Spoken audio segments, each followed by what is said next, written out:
Hello friends, હું ભૂમિ Mehta GST મિત્રમાં આપ સૌનું સ્વાગત કરું છું.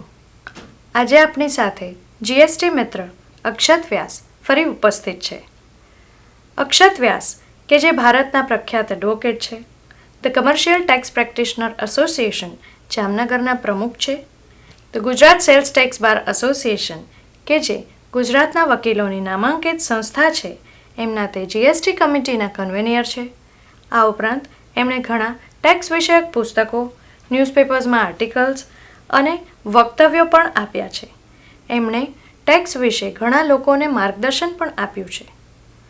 તો વેલકમ અક્ષતભાઈ. નમસ્કાર. આજે આપણે અક્ષતભાઈ પાસેથી જીએસટી મિત્રોના પ્રશ્નોની ચર્ચા કરીશું અને જીએસટી વિશે વધુ ઊંડાણપૂર્વક જાણીશું. હવેનો પ્રશ્ન એક એવો છે, આપણા એક મિત્ર પૂછે છે કે સોનાના બિસ્કિટ ઉપર 3% અને ખાવાના બિસ્કિટ ઉપર 18% જીએસટી, તો એ કેટલે અંશે વ્યાજબી છે? આ બાબત પણ વોટ્સએપમાંથી આવેલી છે. અર્થશાસ્ત્રના વિદ્યાર્થી તરીકે કર નિર્ધારણની પદ્ધતિ મને થોડી ઘણી ખબર છે. મિત્રો, કર નિર્ધારણ કરતા વખતે આ માલ કોને ઉપયોગી છે અથવા કેટલો ઉપયોગી છે એ બાબત અંતમાં લક્ષમાં લેવામાં આવે છે. સૌથી પહેલું લક્ષ્ય એ હોય છે કે આ માલનું ટર્નઓવર શું છે.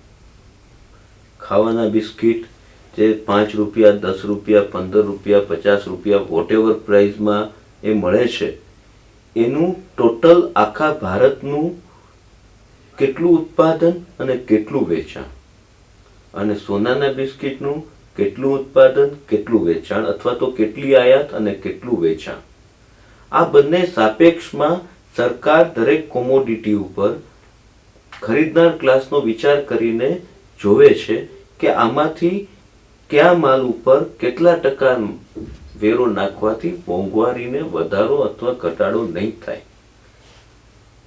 આ ગણતરીઓ ખૂબ જ લેન્ધી છે કે જે હું તમને અહીંયા સમજાવી શકું અથવા તો તમને ટૂંકાણમાં કહી શકું એવી નથી. સોનાનું બિસ્કિટ લાખોમાં થાય છે, એમાં 3% ટેક્સ પણ હજારોમાં મળે.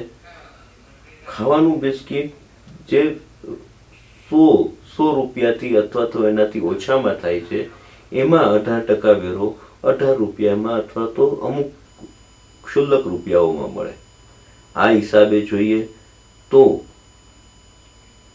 સરકારને વેરાની આવક સોના ઉપર ઓછો રાખવાથી કે ખાવાના બિસ્કિટ ઉપર વધુ રાખવાથી વધવાની કે ઘટવાની નથી.